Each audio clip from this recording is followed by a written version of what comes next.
Howdy, everyone. Tad Stevens on the Micro Success Secrets podcast, where we focus on business, psychology, and marketing and how you can use that in your business daily and long term.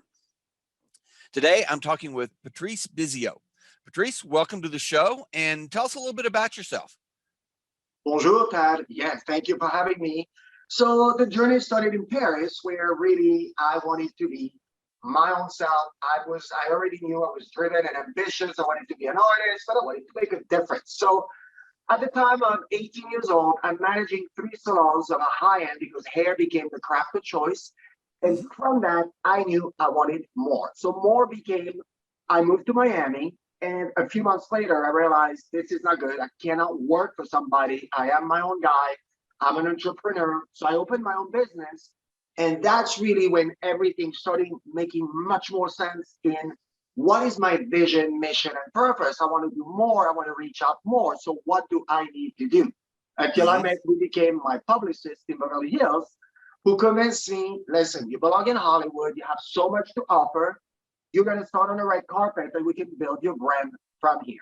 So that's what happened. And then, 14 Oscars later and all, it became really like, I understood, yes, okay, this is great. I have this now knowledge and credentials, but how do I make a difference? How do I touch lives? And I started also realizing that reality TV and all those messages and all that mix everything and that noise in the social media world really confused everyone more than anything. So then my first book, Mind Your Hair, became a bestseller on really approaching hair as not just, hey, I wake up one morning, I don't feel so good, and it's more of a female reaction, but if I fix my hair, fix my life, the deal is done. So of course I'm showing that no, it's actually a 7-step process. Let me carry on through it.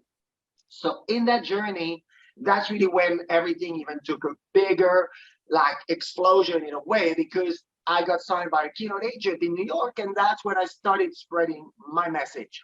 And by doing so, I also realized that there was more to the appearance, but like so much more, which I always knew, because then I got to realize that every time a celebrity or a global leader would tell me, make me look beautiful, make me look great so I can be on the best dressed list, I realized that the first question I ask is, but what is your message? What do you want to tell the world? What do you want them to remember when they walk into the room? Because beauty is in the eye of the beholder. We all have different ways to mature words. And what I call short hair is not your short hair.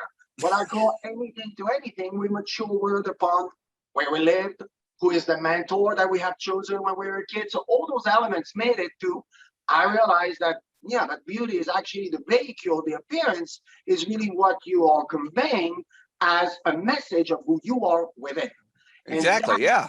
That's really where everything I got so clear. And that's how I am about to get ready to launch my second book, Mind Your Impact, Style Interventionist. Really, I'm demonstrating and explaining the psychology of appearance, but really it's impact. The moment you walk into the room, the deal is done. There is no I missed my mark. I'm going to go home, change, and I'll be right back. So that's really the journey of 25 years of career. That's awesome. And I love the way that you phrase it. And I definitely want to get your book because I think it goes a lot, and as you described it, it goes a lot deeper than appearance. I mean, appearance is maybe the vehicle, but yeah. So let's get going. And I mean, you've done a lot of things. You've been around several different places, several different types of situations. If you could go back in time and you could pick one situation, one decision that you would change, would you change it? And if you would change it, what would you change it to? Yes, great question, because that's a question I'll push you here. Your parents, your friends, oh my God, if only I did. Yeah. And then for a long time, I say, yeah, that's true. I remember the bad investment, the bad choice, the bad turn I took. And finally, and I swear, it's not like I'm trying to be Buddhist on everybody, although, of course, what's behind me, but I get to actually realize and embrace that, no, the choices I've made were if I didn't make those choices, I wouldn't be who I am.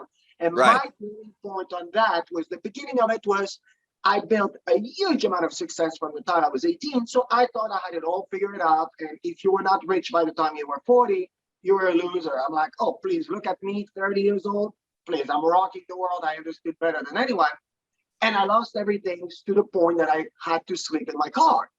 And that's, so first the journey goes, I'm a failure, I'm a loser. What am I doing here? Maybe I even Mm-hmm. have dark ideas because I want to end this. But then it became this thing where it's like, all right, now I better reevaluate my vision, mission, and purpose. I had 4 businesses. Everything was for the kill. The money was the obsession. Everything had to be larger than life. How many properties, how many cars in my driveway, Right. how many watches I own.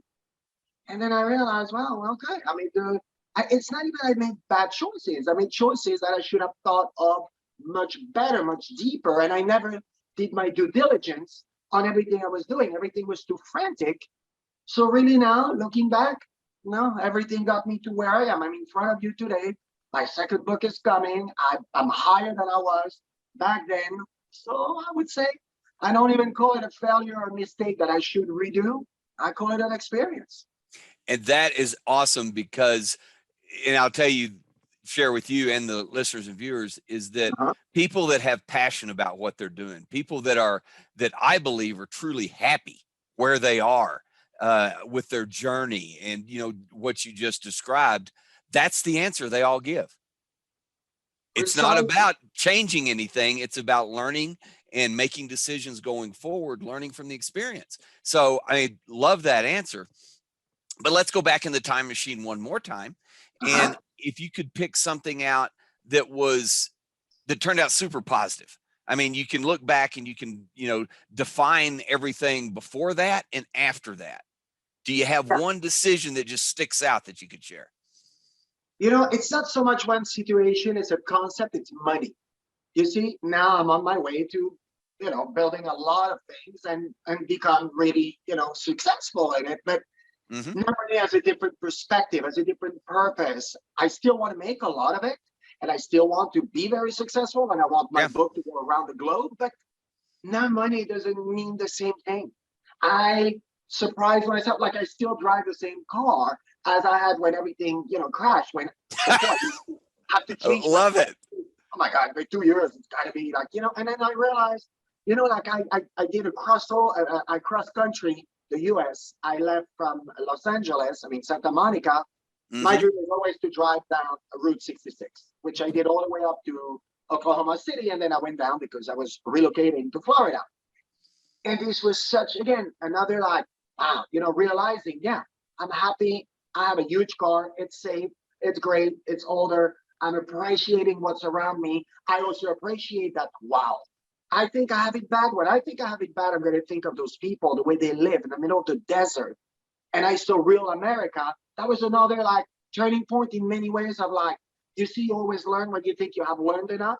It's like, Mm-hmm. wow, this exists. This is Yeah. 2021. This is not even like, I mean, actually 2020 at the time, but that's what I'm saying. So all that is really like, yeah, I would say money is I have a much different appreciation for it. Okay. So kind of related to that, is there one decision that you think was the scariest? Something that you weren't sure about, or you're just flat out scared to do, that you got through? My mom always knew me as being daring, like the big one was when my boss offered me that job in the US. Mm-hmm. Although I wanted it my whole life from the time I was a kid. I knew America was for me. I didn't know why, because we didn't travel so far. There was no means to go abroad and take exotic trips. But in my head, I knew America was always where it was going to happen. And I mean, and my boss told me you have 24. When he made me the offer, he took me on the Rolls Royce with the driver, and we went to the best restaurant in Paris.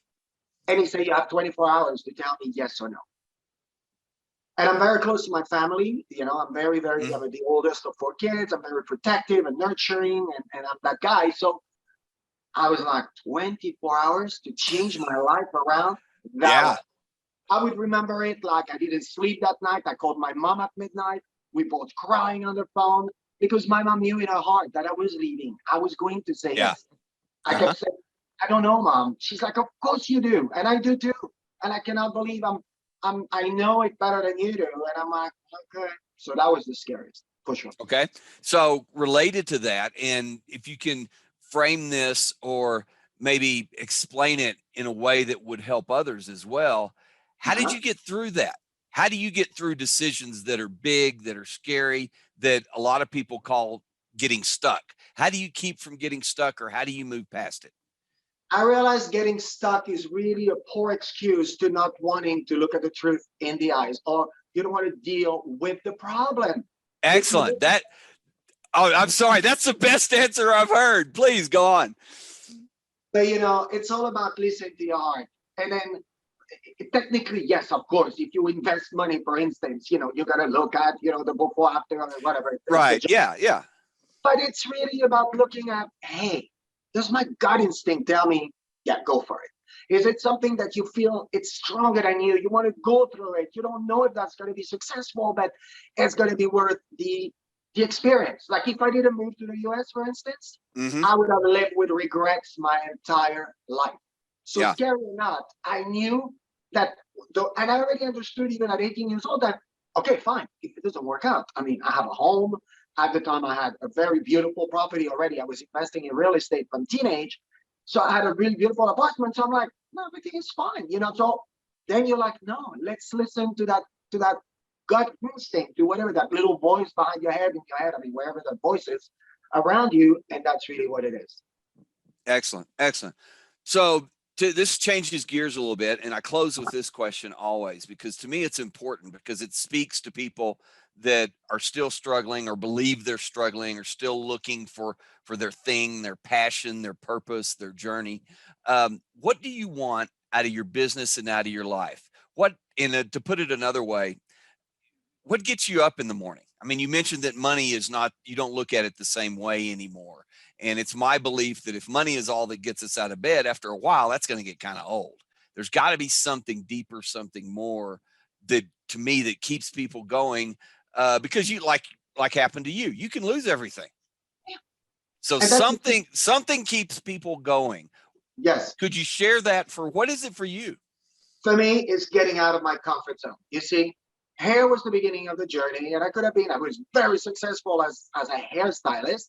Hmm. And here I am. I mean, I'm on the red carpet in Hollywood, literally where everyone wants to be. And I'm doing all the award shows. And it's really understanding that, yeah, but that's going to get old really fast. And conversations of nonsense that I have. Also, I need my brain to be challenged. So now, stepping out Yeah. of my comfort zone over and over. Now, this new book, well, I mean, I'm all for it. I've been preparing content for months. And instead of crying over COVID, I actually use that precious time to say, all right, I'm going to get in front of the camera. I'm going to interview people. I'm going to do Zoom calls. I'm going to be Uh-huh. like a Guys Like You podcast, spread my message. So every morning I feel like there's a step forward. And yes, there was time where it's like, oh, I didn't even know if it's scary to me. To me, fear is almost like a fuel. Like actually, sometimes the more scary it is, or the more like, wow, the more people say, are you crazy? Like Yes, driving, yes, I know that feeling. and like driving cross country. If I tell you, I didn't tell anyone until a couple of days before, I didn't plan that trip. Literally, I went like night to night to night, wherever I was going to sleep. I didn't know. I saw Route 66 when it did. Literally, I went on Google the night before to say, by the way, Route 66 goes through what cities? And that's the same thing for me, like in the morning. Like today, I wake up, I have you, I have two more interviews. I know it's gonna be that. Later on, I'm coaching a client. It's actually a very dear friend of mine who's getting into a bigger business. And that's it. I'm loving and I'm enjoying what I do. I don't look at it and say, oh my God, this is another paycheck. God, Yeah. carry me through Friday. And then people are all about hump day. Like to me, I'm looking at social media. Oh, thank God, guys, it's hump day. I'm like, wow, you must live a full life to have to beg God to be on Thursday so we can finally be on Friday tomorrow. I hadn't heard it put that way. That's excellent, though. So to me, I challenge myself regularly. I need that Yeah. stimulation, that mental, emotional, vibrational, all of that together. I need it in order to know I'm making a difference in my world. I had one gift that was given to me is one life. Why am I gonna waste it away with not being who I am, not being authentic, or making friends that I have nothing to do with? No, absolutely not. And that's how I live my purpose. Excellent. Thank you very much. Patrice, really appreciate that. That is awesome. Appreciate the sharing. It's time to wrap up, but I wanted to check and see if there's anything that you'd like to leave with the listeners and viewers that might benefit them or might Yeah, help them with some of those decisions as well. that's it. I mean, obviously you cater to like entrepreneurial, spirited people. It's like, you know what? Yes, it's scary. Yes, there are times where you're down because people think every day I feel chipper and happy. And there are days where I'm emotional. I'm a human being, so I feel like today it's not so great. But maybe I'll remember that I saw a kid in a wheelchair yesterday at the corner of the street or whatever it is. And I look around me and I'm like, I have a beautiful life. And therefore I can go forward. So you want to do something? Well, embrace it. Don't live with regrets. Don't wait for the right moment. It's like waiting to have kids because people think, oh, financially I'll be secure, then I can get kids. You get kids, Mm-hmm. and then you figure it out. You take loans, whatever it is, and you'll do that again because when you're an entrepreneur, it's not gonna just make money and not right off the bat. Patience is another thing. You need to wake up in the morning and say, hey, when I plant a seed, I don't expect the flower to be grown overnight, and tomorrow I'm gonna find a beautiful bush. It's going to take months and maybe Yeah. years to get to that place. So same thing with a career, same thing with self-development, same thing with aligning all those beautiful things together. They take time, nurture them, care for them, observe them, deal with them. And that's how you really make your life the fullest you can. Why and who wants to go one day to the other side and say, oh, I should, I would? No, for me, it's just living the moment. Excellent. Thank you again, Patrice. Really appreciate that. You Thanks, got it. everybody, for listening. This has been a great episode. Have a great week at whatever you are doing and be very, very productive, safe, and happy at whatever that is. Until next time, this is Tad Stevens with Micro Success Secrets. Bye for now.